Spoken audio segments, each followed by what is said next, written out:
Thank you. And it's nice to be here. I really wish I could be there in person.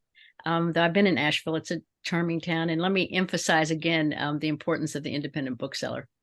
That really is how authors' voices can get out there um, as well. So Well, thank you for hosting me. thank Um, you for choosing Malaprops as a place for your book. We're delighted that you did that. And as we were talking a little bit beforehand, political thrillers are so engaging, and I'm really looking forward to hearing some of the backstory about it. And let's start off, though, with your backstory, a little bit about you, because you started off as a journalist. Could you tell us a little bit about yourself and your career as a journalist, and then finally that transition to writer of okay. novels? Well, I did. I grew up in Dallas, Texas. And, I grew up in the late 60s, 70s, and was engaged in my own political journey, I think back then, which included um, watching the civil rights movement, watching the rights of women without understanding the intellectual context, but having deep feelings for that. And then I went to college in the Middle West and then on to graduate school at Johns Hopkins writing program in Baltimore, all the time sort of opening my worldview of possibilities. And somewhere along the way, I think it was in reading James Baldwin's Another Country, I got this dim thought, wow, do you think I could ever do that? Write a novel? What makes it work? And so I began studying what makes a novel work and reading deeply. But I was also a journalist. So I worked every summer on a newspaper. And then after graduate school, I got a job on the Christian Science Monitor as a reporter. And this was after, this was during a lot of the Vietnam protests. So I was covering that. I was covering the youth movement and covering a very active time in journalism. But all that time, I really wanted to write about a bigger story, about the heart of people that were in these stories. And at a certain point, I took a leave of absence from the Monitor. I went back to graduate school to Brown to start my first novel. And the Monitor gave me a leave. And after 2 years, I said, I'm not coming back. I'm still writing. They said, we'll give you another year's leave. And after 4 years, they offered me a leave. I said, I don't think I'm coming back. The fiction bug had caught me. I really wanted to pursue the longer story, though all the while I still wrote articles and I would, do freelance writing, but I began to teach. And then I started a family and moved from New York City to Los Angeles. And in Los Angeles, I became engaged with Penn, which had a center in Los Angeles. And that's how I got involved with International Pen. And I began doing human rights work on behalf of writers around the world who found themselves in trouble because of their writing. And from there, I moved to London in 1990. And by then, I had an 8-year-old and a 10-year-old sons. And London is where International Pen is headquartered. And because I'd been engaged and involved I must say, in the year I was president of Penn on the West Coast was the year of the fatwa against Salman Rushdie and the year Tiananmen Square. So it was a very active year.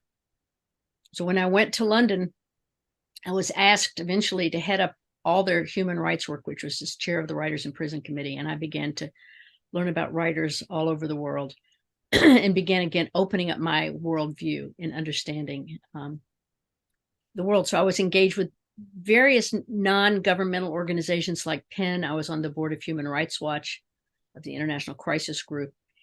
And from these, I could really see the front lines of various events happening. And when I was in London, the first Gulf War happened. And I began to think, the journalist in me, well, what happened to all those weapons and where did all those components come from? And I began doing a lot of research about that. And that's really the backstory of my novel, Burning Distance, which somebody characterized as Romeo and Juliet with a backstory of arms trafficking in the Middle East. But it took me, it took me a while to learn that transition as a journalist into a novelist, because it's not just an easy transition. The journalist looks at the world from the outside, is factual based, and the novelist has to look at the world from the inside of characters and let the imagination be the guide. And that was a transition. So my first drafts of books did not instantly get published. I like to tell people that both my novel, Burning Distance, and this novel, The Far Side of the Desert, would have been fairly prescient had they been published when I first wrote them. Because the far side of the desert, nobody at that time was looking at what was happening in the Sahara. I mean, nobody was looking at Mali or ISIS or Al Qaeda or anything. I was writing about it. But it took a while to get published. So now these books are like historical fiction. You can go back and, Burning Distance comes up to the first Gulf War before 9/11, but it was published well afterwards. So for me, the process was both learning to be a novelist, what that meant, learning to construct a story, learning how you weave these together, how you weave facts, how you pull research in, but don't become just a book of research. And that's sort of the journey I've been on. And what's interesting for me is at this stage now, I'm in a somewhat enviable position of having really worked hard as a novelist to get my craft right. And now I have various books that can publish fairly quickly. So that's nice. But it's been a long, it's over. Somebody said, how did you do these so fast? And I said, it's overnight in only 20 years or 25 years, So at somewhere along the way, Tricia, I realized that as a writer, you write. And once you come to terms with that, the anxiousness of being successful or not successful slides away, and you just realize a musician makes music, a painter paints. I mean, the art in you expresses itself. And if you're lucky, it begins to find its audience, because you don't want to just do it alone. But really, you're practicing your craft. And so that's what I've been up to for the last years. And The Far Side of the Desert is set. It begins in Santiago de Compostela in Spain. And there's a big festival there every year, the Camino de Santiago. And it begins with two sisters who are meeting. They don't see each other that often. They're both very professionally motivated. One is a foreign service officer who's in Cairo at the moment. The other is a fairly well-recognized international journalist for a major news network. And then they have a brother who's a writer for The Economist. And they're all going to meet just to have this family few days together. The brother's getting a divorce. The foreign service officer is about to go to Indonesia. The broadcast journalist is following a story. But at this festival, a major event happens, a terrorist activity, and one of these sisters is kidnapped or disappears. They don't even know she disappears, and they don't know where she went. Nobody asked ransom. She's just off the grid. And that's how the story starts. And it doesn't end there. It goes on and on, but that's how the story starts. But it's also very much a story of a political family. The father had been an ambassador. It's a foreign, it's a pretty successful foreign affairs family. But even with all their power, they do not have the power to get their daughter back. And so it plays off these themes. And it's really, I think of it as a family drama. My publisher, which I'm very happy to have, publishes it as an international political thriller, because it is also that, but it's also very much of a family drama. And I can talk about why that's important in it as well. Well, I first must say that the Christian Science Monitor is one of the most important news publications of the last, century at least. And I want to encourage anyone. And I remember when I was in college, one of my history professors said, if the best news coverage you're going to get is from the Christian Science Monitor. And it had a really high standard. I felt like he was correct. And so I just want to put that out there as something to plant the flag on for journalism, for great, rigorous, important journalism. And then something you said really got my attention, and it was this that transition you're describing, because writing, and like you said, from the outside in as a journalist is trained to do, but also to tackle that issue of objectivity. But then you're working with these other organizations where writers are being persecuted or their writing is suppressed. What do you see as that tension between objectivity, subjectivity, and the threat that writers pose to a particular power entity or institution or government. Well, when you think about it, a government can take away your physical freedom. They can take away your rights. They cannot take away your imagination.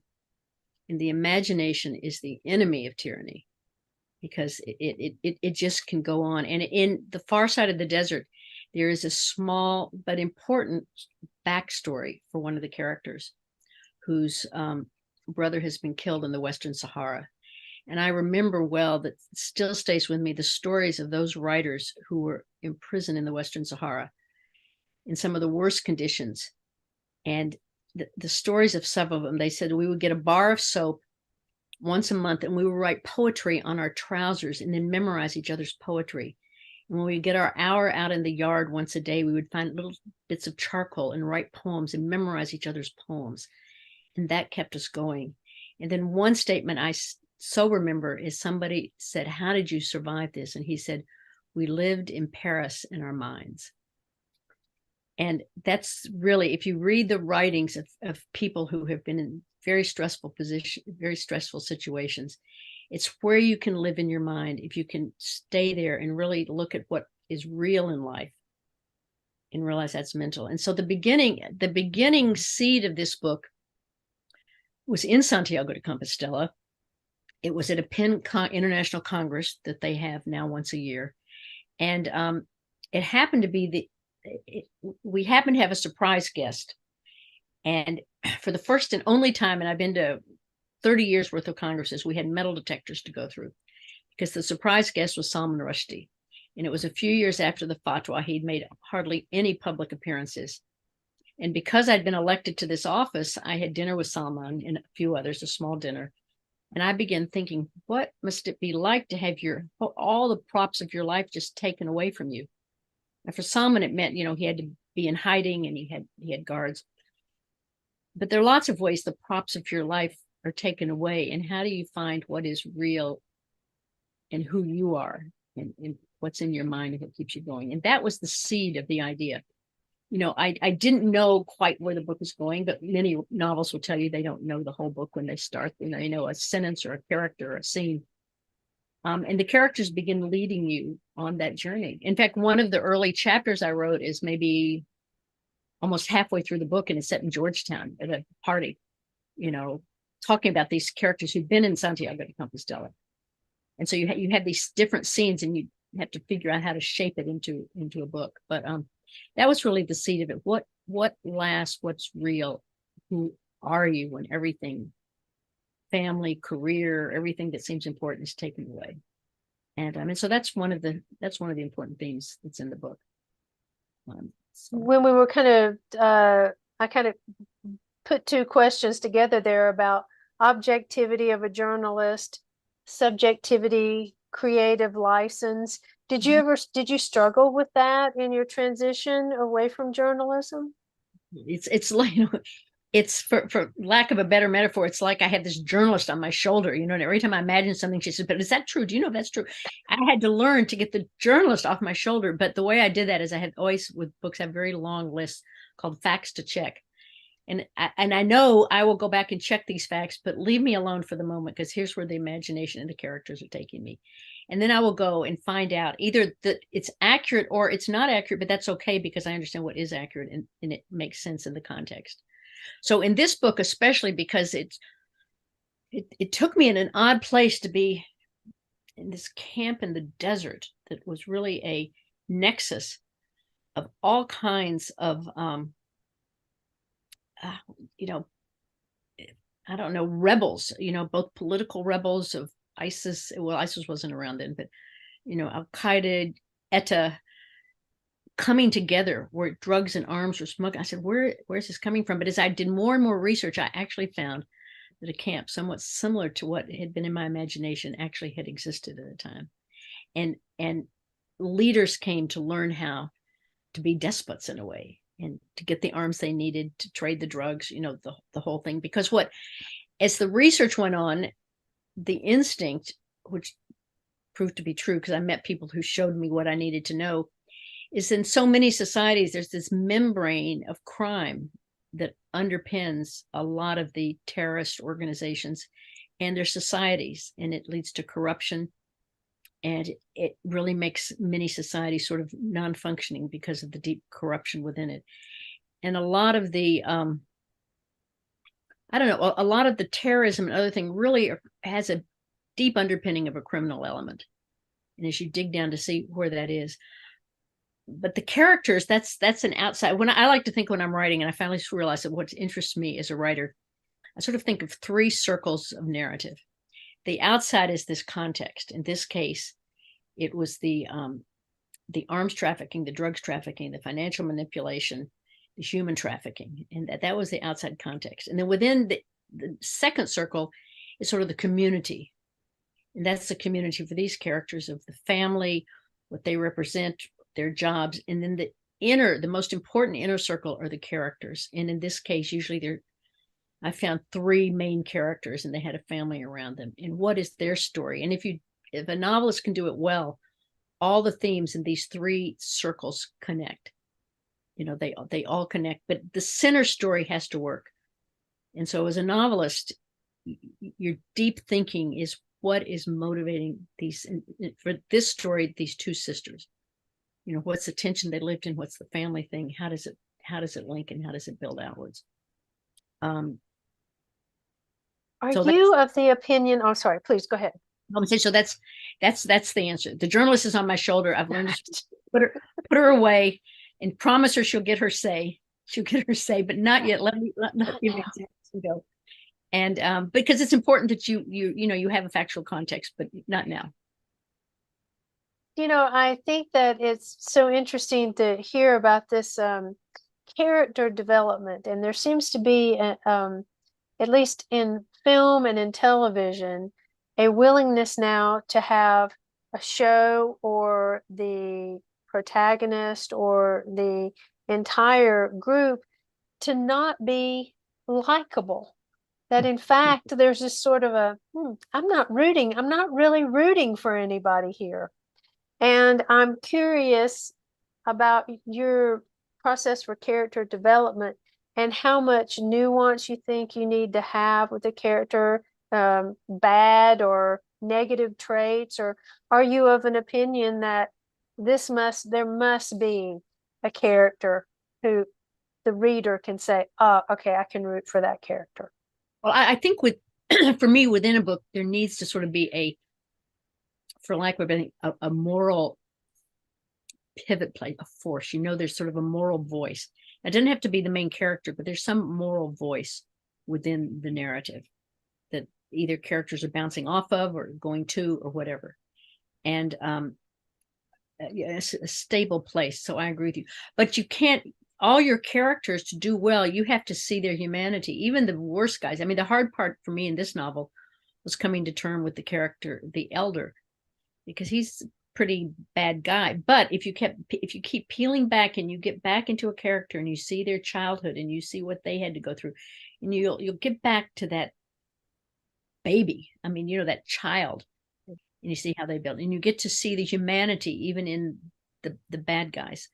And I think the two characters I really had to work on building and thinking about were the elder, and then the man, Stephen Arroyo, who's also called Safir Bahim, to find to find out what worked there, and to make sure they were real. They weren't just sort of some fantasy, of my own. And they're very complex. Their backgrounds are quite complex, both of them. They're not linear. But you do need to you need to see the humanity of a character. In other words, because I think there's humanity in all of us, and that's part of why we read books, to try to understand it and try to see, I guess, the order within life and the order within characters, and even the bad guys. I've read some things before where the discussion about don't make the antagonist too flat or too easy to just be the bad guy, because that's really not much of a challenge. It really doesn't put the flesh on the bones of development and change over time that's so necessary to engage the two sides of the coin, the antagonist and the protagonist. It seems like you grapple with that too. Well, I think you have to. There's a book by a writer named Lejos Egri called The Art of Dramatic Writing, and one of the wisdoms that I read it decades ago, but I think is so important is that concept of the unity of opposites. But really, for a story to work, you have to have something that holds them together. If you just have a good guy and a bad guy, they can just walk off and go in different directions. So what is it that binds them, either circumstantially or in character? And no person is entirely bad. By the time you're seeing them, they might seem that way because that's where they've ended, but they weren't always. I mean, you keep going backwards. So we're all trying to understand, the human scene and then a larger scene that isn't just the human scene. And that's important too. And that's part of Monty's journey is she's out where there's nothing. And she's just looking at the universe and saying, what is universe? What should I know from this, standing out in the middle of the desert? And so there's a larger context too. Would you be willing to read a little bit? What I think I'll do is I'll just read the opening, like 4 pages. Sure. Which just opens the book and you can take it from there. Okay. Dateline's July 2007. A Moorish king and queen bob momentarily above Samantha Waters' scrambled eggs as if waiting to be fed. Outside the second-floor windows of the Hotel des Restes Catholiques, 12-foot puppets of kings and queens and devils and saints peered into the dining room, then lurched away towards the square. Samantha leaned over the balustrade and filmed the festivities on the plaza below. Let's go, Monty, she urged. She urged her sister, who was hunched over a wooden table with a plate of pancakes. We can get coffee on the plaza. Outside, the smell of coffee and fresh almond cakes rose from the pushcarts as pilgrims hurried past, shaking tambourines, beating drums, and filling the morning air with sound. Somewhere bagpipes played. The sun was already baking the cobblestones in the square where tables and chairs had been set up. It's too crowded, Monty complained as they merged with a stream of dancers and musicians. This is a security nightmare. It's a festival. Samantha spotted an empty table and tossed her black straw hat over the heads of the other spectators to claim it. They'd arrived late last night, she from London and Monty from the U.S. Embassy in Cairo. At breakfast, they'd read the guidebook, which explained how a monk in the 9th century had discovered the body of the apostle in the vault in the King and Queen's village. The village had been celebrating its destiny ever since. Remind me why we came here, Monty blinked into the sun. We're not Catholic. Are you doing a story? We used to live in Spain. I thought you would be fun to come back. We lived in Madrid, not Galicia, 30 years ago, Monty said. You're doing a story. You're always doing a story. A correspondent for the International News Network, INN, Samantha conceded the point. But not today. I'm hoping Cal will get here too. Their older brother was flying in from Washington en route to a magazine assignment in Turkey. It's beautiful here and filled with history, Samantha added. Everywhere in Europe is filled with history. Cairo is filled with even more history. Monty pulled off her khaki jacket, rolled up her shirt sleeves, and unbuttoned the waistband of her slacks, which was pinching her. I wanted to see you before you disappeared on your new assignment, Samantha said. She watched her sister, who seemed more irritable than usual. Monty's pixie-like features were still young, but she'd put on weight, and her pale brown hair flared into gray arrows at her temples. Monty was 37, married with 2 children. Samantha, still single, was almost 40, but looked like the younger sister. Samantha waved for the waiter threading among the tables. I also wanted to cheer up Cal before his divorce, though none of us knows how to take a vacation. Monty pointed to a massive Baroque and Romanesque cathedral across the square, its twin towers rising 200 feet like giant dripping sandcastles framing the facade. How do they know it's the real body of the apostle in there, she asked. Samantha read from the guidebook. A hermit saw lights, heard music in the woods, and found the body. Ever since, Santiago de Compostela has been the destination of pilgrims on their journeys of faith. Faith in what? Monty asked. Even you don't have faith in 2,000-year-old bones. No, but I have faith in festivals. Samantha smiled an easy smile. Monty frowned. People want to believe in something larger than themselves, Monty. Maybe, but that doesn't mean something exists. Monty fanned herself with a folded newspaper as the sun rose above the cathedral's spire. She slid out of her heavy leather sandals and set her bare feet on top of them. She glanced up at the sound of a helicopter circling above. Around them, tourists in shorts and t-shirts weaved among the supersized puppets, whose wood frames continued to balance on the pilgrims' shoulders. The crowd looked like a gathering of medieval giants and midgets. A 12-foot devil in a smiling white mask strode past with a troupe of musicians and sat a few tables away. Suddenly, the street exploded with more tambourines, drums, horns, and laughter from the people dressed in 15th century tunics. From the backpack at her feet, Samantha extracted a small video camera and began to film. "So you are doing a story," Monty said. "Just taking footage." Samantha planned to stay after the festival to research a story on drug and diamond smuggling along the Camino de Santiago, but she didn't want to tell Monty and disrupt the vacation. "I'm feeling pressure at work," she said. "Younger reporters are shadowing me, and the network is getting new management that doesn't care what I've done in the past." She set down her camera. "But this weekend, I'm not working. I want us to have time together. I want to hear about your new post. Do you even speak Indonesian?" "I'm studying, though frankly, I'd rather be studying ancient Greek." Samantha laughed. "You did that in college, didn't you?" She remembered their father's objection and bewilderment when Monty went off to Harvard and majored in ancient languages. "You plan to liberate the Parthenon?" Monty smiled for the first time, her small mouth revealing a slightly crooked front tooth. "Someday, I imagine myself sitting in a hut somewhere in old age, reading the wisdom of antiquity in the original, with the ocean lapping outside my door." Samantha stretched her long legs into the plaza and then pulled them back when a pilgrim tripped over her sandaled foot. "I can't imagine anything beyond next Wednesday." "What happens next Wednesday?" "That depends on what happens Tuesday." "Don't you ever get tired of the pace?" Monty fished an ice cube from her drink and rubbed it along her neck, which was turning pink. Samantha took off her straw hat and handed it to Monty. She pulled her hair up in a ponytail off her neck. "Yes, but I don't know how to stop right now, though someday I'd like to have a child and a family." Now Monty laughed as she put on Samantha's big brimmed hat, which fit Samantha but dwarfed her. "That would slow you down. You have a father in mind I should know about? Any relationship over a few months?" Samantha's blue-green eyes momentarily lost focus, and she frowned. "That's unkind. No one since Evan." She looked back on the square. "I'm sorry, I forgot. You never talk about him." "Because you're full of judgment," Samantha wanted to say, but she didn't. She just didn't talk about her partner who'd been killed last year filming in the hills of Afghanistan. "Thank you for bringing us together," Monty amended, and raised her glass in a toast.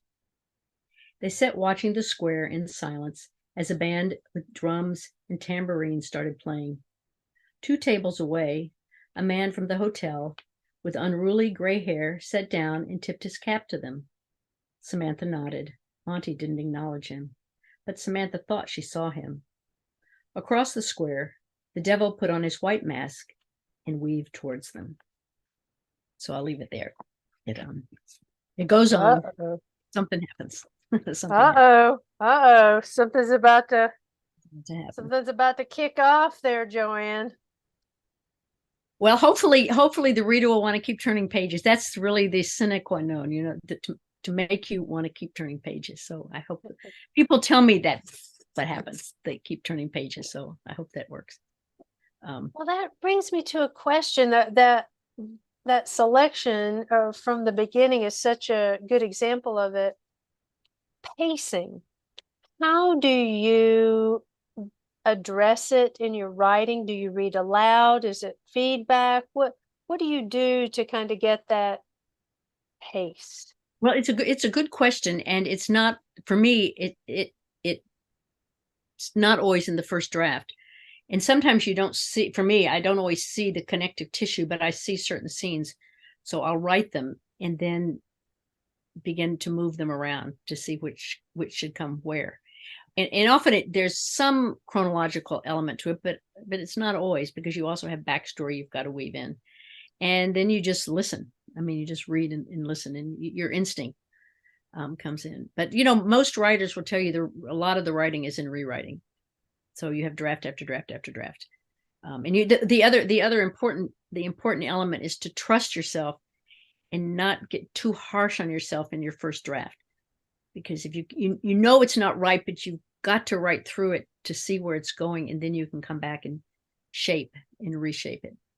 But every writer has their own different processes. I remember once hearing Joyce Carol Oates saying she'd sit on the end of a pier and she'd just think and think and think, and then she'd see the whole book. Well, that's very unusual. Most people don't work that way. I mean, they can't. And I remember hearing Norma Mailer saying, I had the first sentence. That's all I had. So it depends. And not every book is the same. Sometimes you see a whole much faster than other times. This book and my book, Burning Distance, took a fair amount of research. And so while I'm writing, and I'm not sure, but I'm also I'm doing a lot of reading.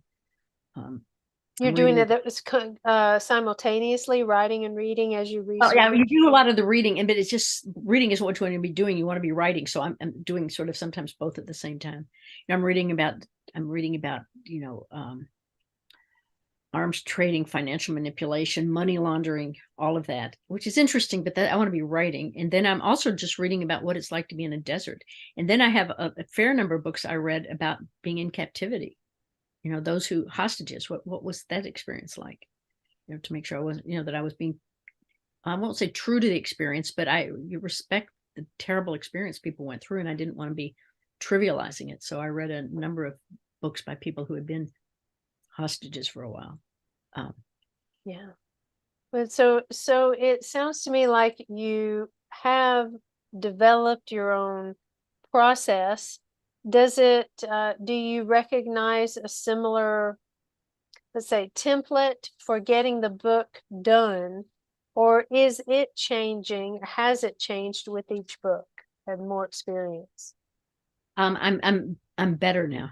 I definitely am better, Though the one of the more recent books I wrote, I decided I have a son who's a novelist, and he, to my great amazement, is very disciplined and writes about 1,000 words a day, which I just think is amazing. I mean, he's also a journalist, but he's managed to publish a book every year. And I thought, what would that be like to just so I said, okay, I'm just going to write. I don't know if I get 1,000 words a day, but I'm going to try that. And on a novel, I got maybe 600 words a day. I just wrote through to the end, and I've never quite done it like that, because I usually write and rewrite and reposition, and that was sort of fun to do, and it was much faster. But the book was shorter. The publisher said it's a little too short. So each book is different. It has its own modality. But you do get better. You do get better in the process, and every writer has to find their, process. The key is that you have to be writing. That's not just talking about it, right? In fact, don't talk about it, because if you talk about it while you'll get your story out rather than on the page. So one of the early pieces of advice I was given when I was at Johns Hopkins, actually, I still remember, and the novelist said, don't talk about your writing while you're doing it. And not everybody has to do that, but especially in fiction, I don't think in nonfiction it's as important. But you want to be keeping it inside your imagination, and at a certain point you can let air get to it and other people's views, but it's nice to keep it inside yourself for a while. I'm sorry, go ahead. So each book writes itself differently, but the key is to write every day. Sometimes, some period, make sure you're writing.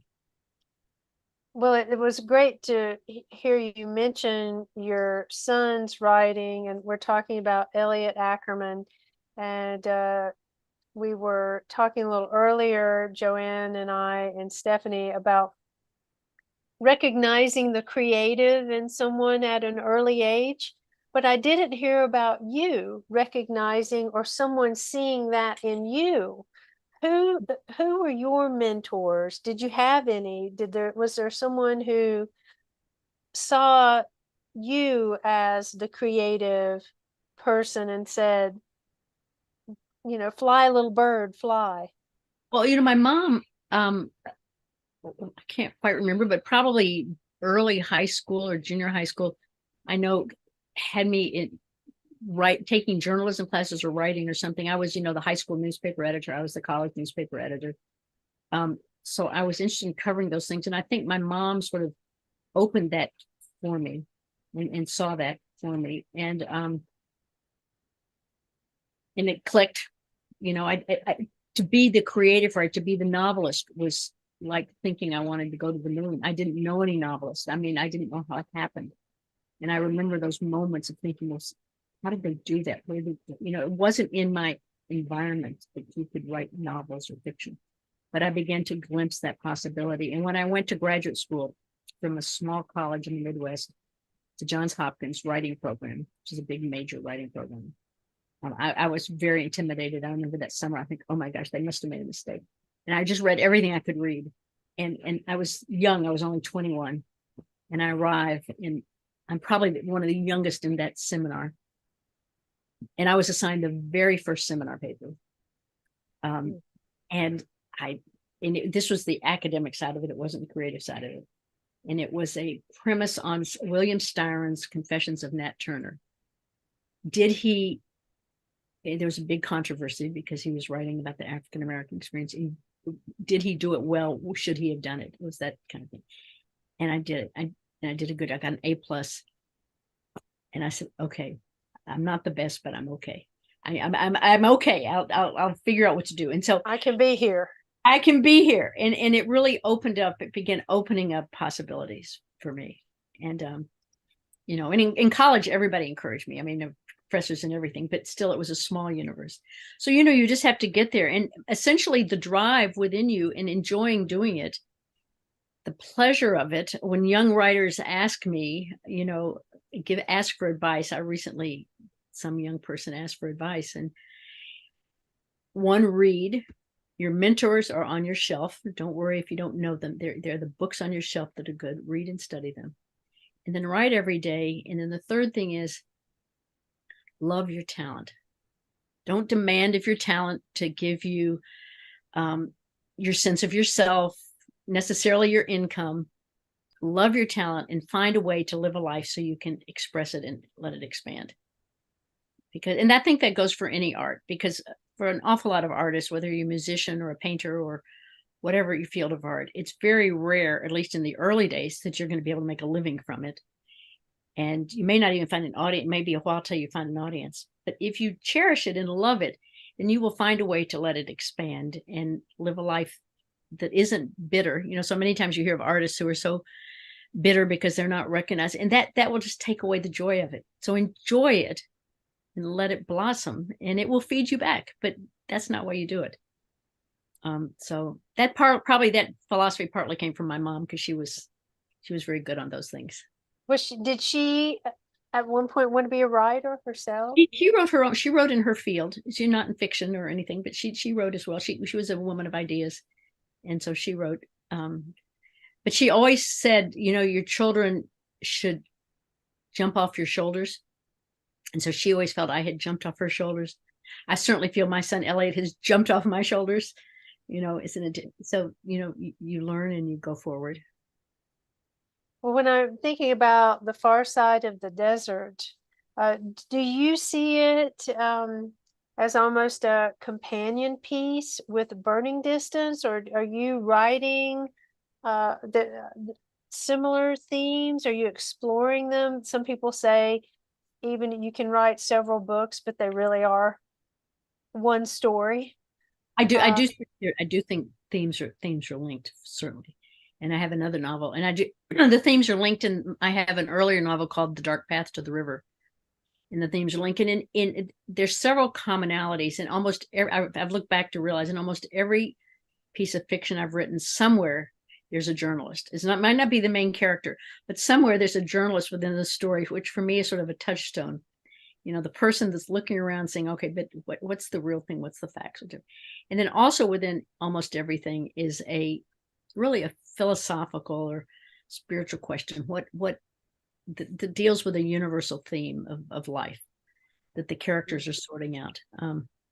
In this one, there's a passage that one of the characters gives to Monty and says, "Is it true or false?" And in the book, you're looking thing, is this true or false? And by the end, you'll see what Monty says.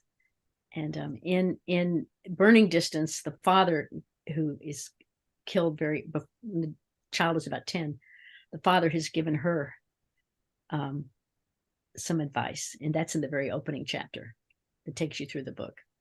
So in all of them, there's some larger universal theme that I think is important. And then there's the journalist over there, just watching out over things. That one that was on your shoulder, No, this is right? That makes it into your book, right? It's that's well, like a metaphor. it's not necessarily the nattering journalist. This is true. This is more of a wise experience. Okay. Oh, watching. I mean, it's and I wasn't even aware of it, but I realized that somewhere in burning distance, the journalist is the mother of the daughter of one of the two main characters. She's the editor of a international political affairs magazine. In this novel, Samantha, who's one of the main characters, and her brother are both acting journalists. And in The Dark Paths to the River, actually the main characters are writers and journalists. But in another novel that I've done, it's not the main character, but it's over in the corner. So it's looking at what the real world we live in, the larger universal world, and then the world of characters.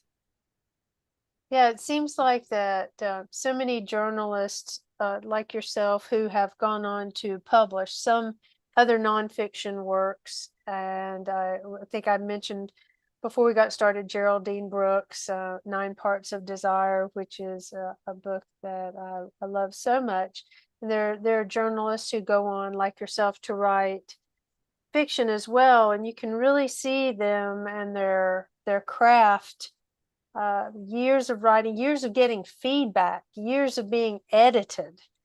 And before we go to Q&A, I wonder, what's it like as someone who's been a journalist, where you really do deal with so much editorial feedback and the pressures from that, deadlines, but then at the same time you're going to get editorial feedback on your novels too.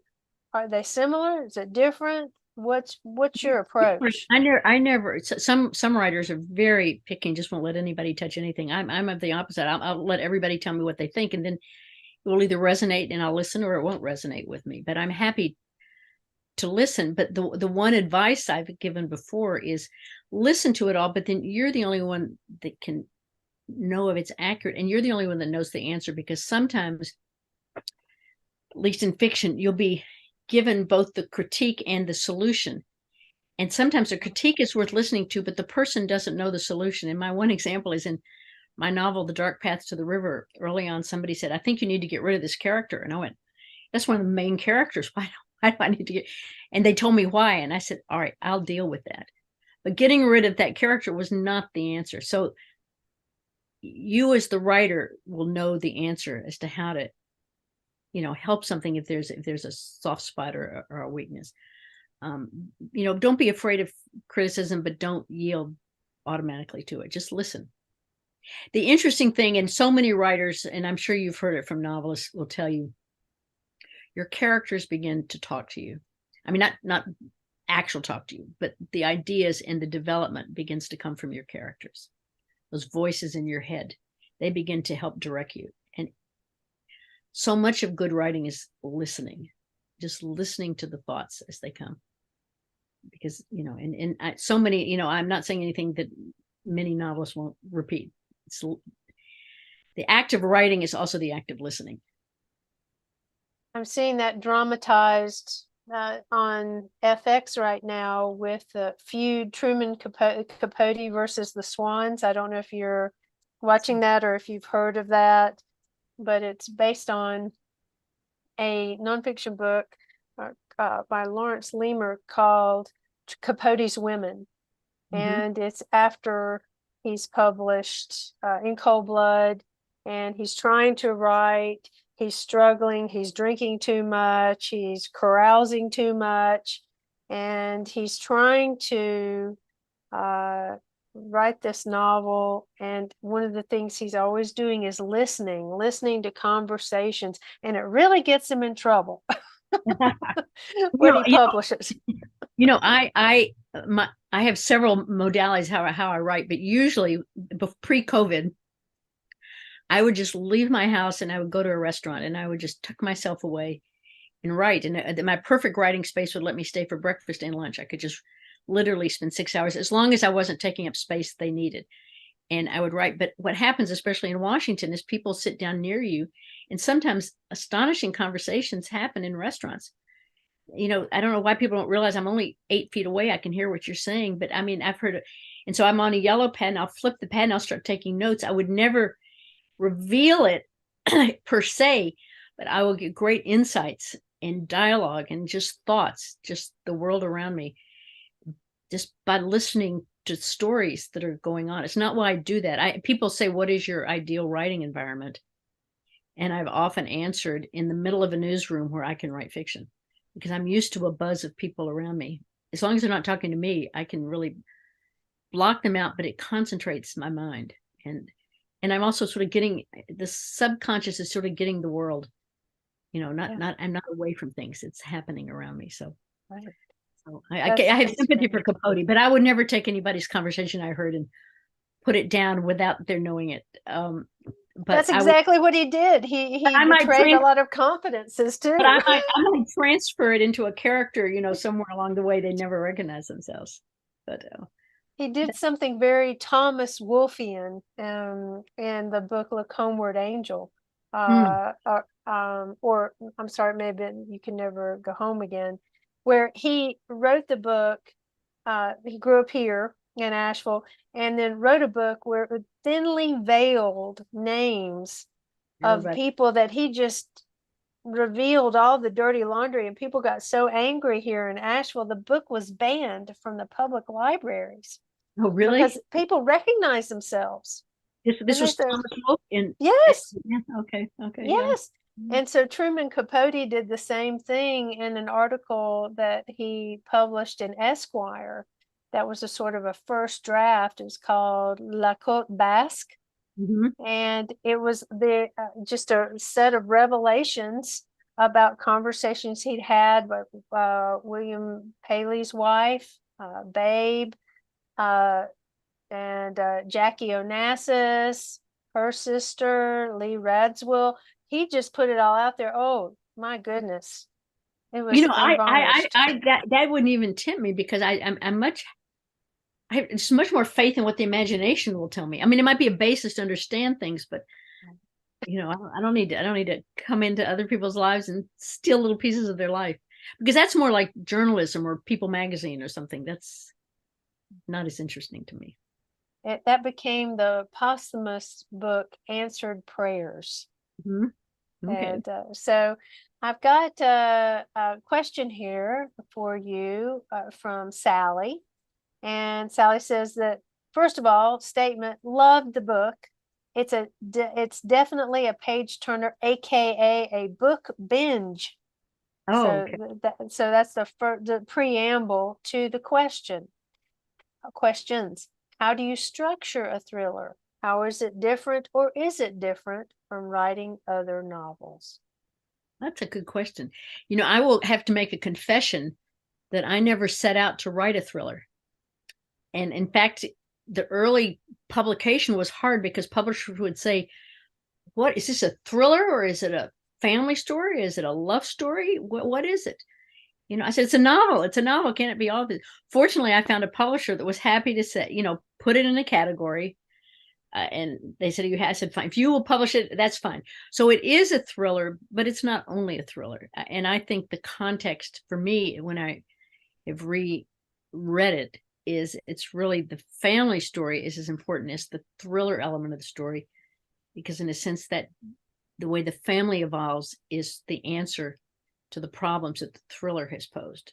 What is it that defeats terrorism and all of that, and redeems us? And it's what happens within the family of that.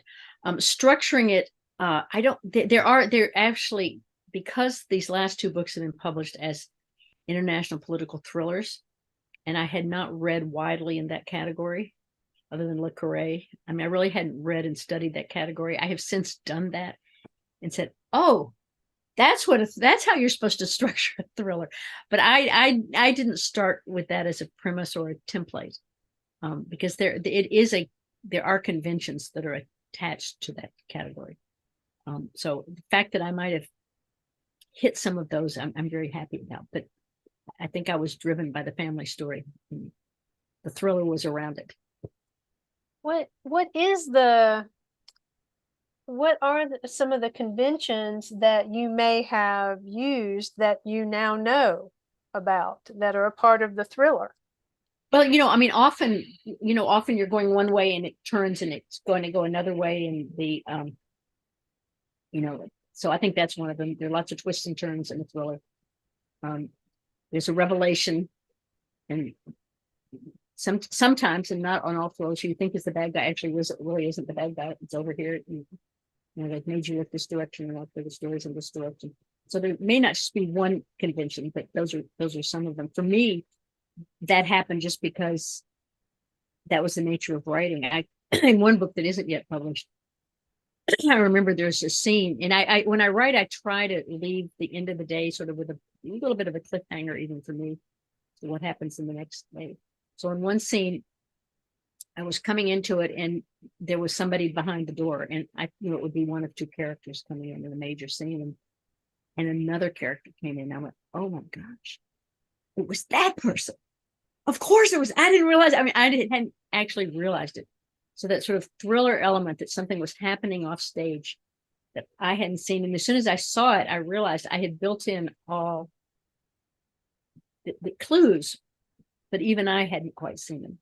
And so that's fun. I mean, I think if a novel surprises you, that's a lot of fun. Even novels that aren't thrillers like Tolstoy and War and Peace, there's so many moments at which he surprises you and you go, "Oh, yes, I didn't see that coming," but that's exactly right. So the element of true surprise, not just, fake surprise, the twists and turns. Is there a book or a story that you return to as sort of a touchstone or an inspiration, or is there something that you think, wow, that was a formative read or something that I look back on and think is really important? I think some of the real masters, Graham Greene, I think was just, a master of the literary political intrigue.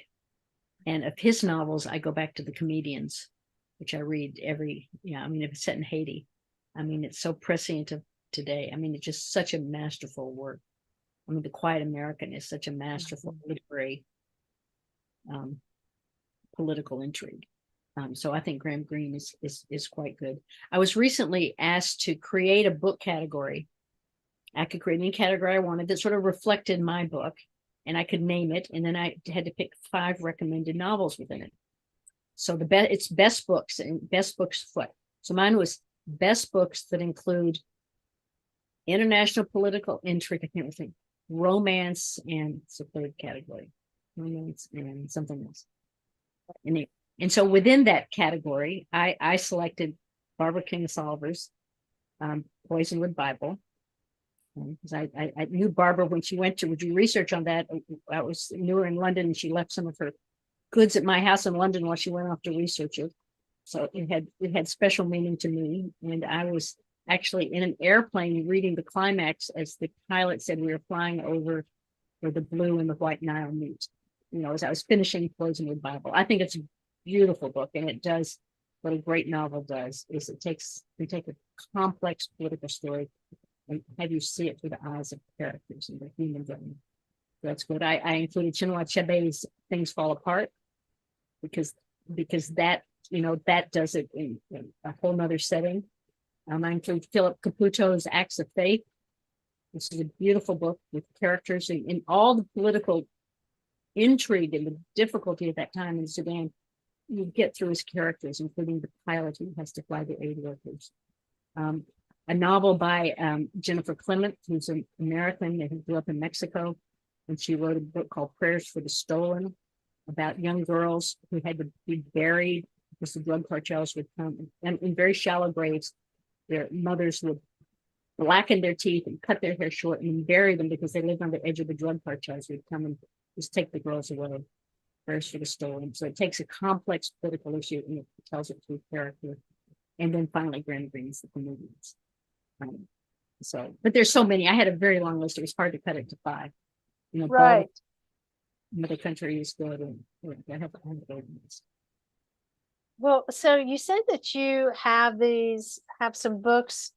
Almost, I can just imagine a little row of books that are ready to be published that you've had waiting for a while. And what's next, Joanne? Well, my agent will have to place them to find out. I have one that I'm revising, but it's pretty close, called Washington Days, Beirut Nights. And then another called California Story, or it might be called Ancient Lights. Those are two different ones. And then, another one. And of books, the all-time master of books is, which I read on a regular reread every 10 years, is Tolstoy's War and Peace, which takes very complex political issues through a beautiful story. But I can remember when I was first writing, I should go back to this, when I first went to Brown from Hopkins, and I was writing a novel. And I mean, I love Tolstoy. I think he's so good, but it's hard to learn from him. I mean, these are big books and they're so good. And I started reading Joan Didion, who I really admire. And Didion's Play It As It Lays, very simple, short chapters. And I really saw the essence. What I said, what is fiction? What is the essence of it? And Play It As It Lays, I really saw that in her writing. And so that book was very important to me. It's the essential tension in every sentence, every word, the antagonist, the protagonist. What is that? How does that work? That listeners, I hope you are taking notes. And the good thing is if you are here or you signed up for this author event, you can come back and listen to it again and watch it again and glean this incredible amount of craft information and books to read from Joanne, because it truly is just a wealth of experience and knowledge, but also a person who loves what she does. And that is certainly clear. And since we're at the top of the hour, Joanne, I wonder if you are thinking about what do you want to do next? You have these books. Are you still writing every day? Do you have one that you're actually like starting from scratch now, or are you just working on the I revision have part? another one. I will say, the one part of being a writer that isn't sort of given to you in graduate school or wherever is, and especially if you're with, as many writers are, I'm with a lovely press. I mean, they're so good to work with. I really like them, but a lot of it is on you to get the book out there. I mean, you can't just hope it happens. And so a lot of my recent time has been spent. I was told by the publisher, you need to be on social media, Joanne. You got to get on social. You need to do a newsletter, not just blog once a month. Actually, and somebody said, do a Substack. So now I have a Substack once a month. It's fun. It's like your own little magazine. But a lot of it is just learning to then take this book that you spent so much time writing and trying to get it in the bloodstream of readers. And how do you do that? So I'm turning into how to be a marketing person, with my own work with the publisher. But so a lot of my time that I would be spending writing for the last several months has been sending out letters, sending out this, doing that, writing a Substack, doing all that. But I do still spend several hours a day. I've been rewriting. I have another book that's called Front Porch Mysteries, and that one I'd rewrite. And that could end up being a series. It might end up being a young adult series. I don't know yet, but I finished one of them. But I see that one going on. But I love the book. I love getting them out. But part of me is also just looking forward to just write 6 or 7 hours a day, and not. But you can't, given how long it takes and how important it is to get a book out there. You can't just offer it and hope it happens. So you get that energy too, the same energy you give to writing. At least for me, I do. If you're at a different level, there are lots of levels of publishing. I mean, if you're with a big publisher, you're their major title. I mean, there's a whole department going out and doing a lot of that for you. And God bless. I mean, God bless. Good writing out there, however it gets there, is good. But for the majority of writers and novelists, and many that I know, that's not the experience, at least at this moment. You're very happy to find a publisher you like who does a good job, but you really have to help that engine. And you have to be out there, cranking it and making it work and making sure you're out there.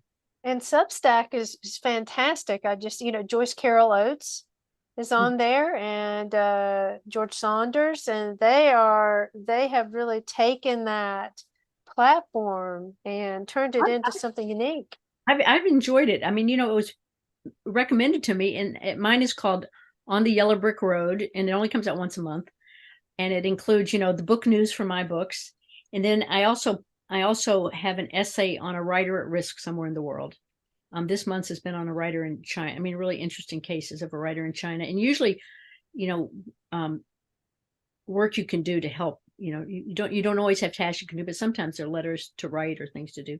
So a writer at risk, and then a few books to check out, writers I know or some reason that connects. And then I give, usually 3 words. It's called words of the month, words you may never use but might like to know, just these amazing words. I always thought I had a good vocabulary, but they're amazing how many words are out there I don't know. So I do that. And then, this month I have some photographs of scenes from Far Side of the Desert with little text. And it's sort of fun. You're putting together your own little magazine. And so anybody can go sign up for Substack. It's on Substack. It's free. Mine is free. Some people charge, but mine's free. And and social media is the new, the new platforms, which is good because you have some access, but it also takes time.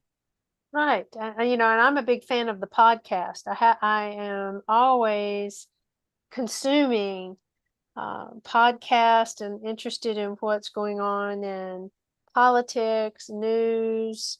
There are certain podcasts that I listen to where the authors are on there. Sometimes it's like long form, for example, and listening to a journalist speak, or sometimes they'll highlight documentarians or other people. There's a lot more. I know it's daunting, but more than ever, it's possible to get the word out and be present with a book and find an audience out there that may not have ever you Well, never known about. I know, and I think that's what you just have to do. You just have to say, look, I'm out there. Here's some thoughts I have, and I hope they meet the people who want to hear those thoughts. In quick counting. Quit counting Right. your number. Quit counting your numbers. Just be out there to give. Well, I hope that the audience has enjoyed this conversation as much as I have. A fantastic reading. I'm a fan of the author reading, and Joanne Leedom-Ackerman delivered this evening with a Okay. great reading from her latest book, The Far Side of the Desert. Joanne, it's been a pleasure to talk to you, and thank you so much for being a part of the Malaprops community. And when the next book comes around, I hope we're going to see you, if not in the store, virtually, because I it look is forward a to it. pleasure. I look forward to it. And I hope to get into the store next time. I just, given schedules, this particular moment was hard, but it gets to be the first appearance from the book, so that's good. Well, it's our privilege to have been able to be the first store. Thank you for that. There it is. Look at that beautiful cover. That's a dynamic and just eye-catching cover. How great. And I'm just so excited for our audience to pick up this book and just take it in. Joanne, thank you so much. Well, It was thank a you. pleasure. Thank you, team. Okay. Bye-bye. Thanks.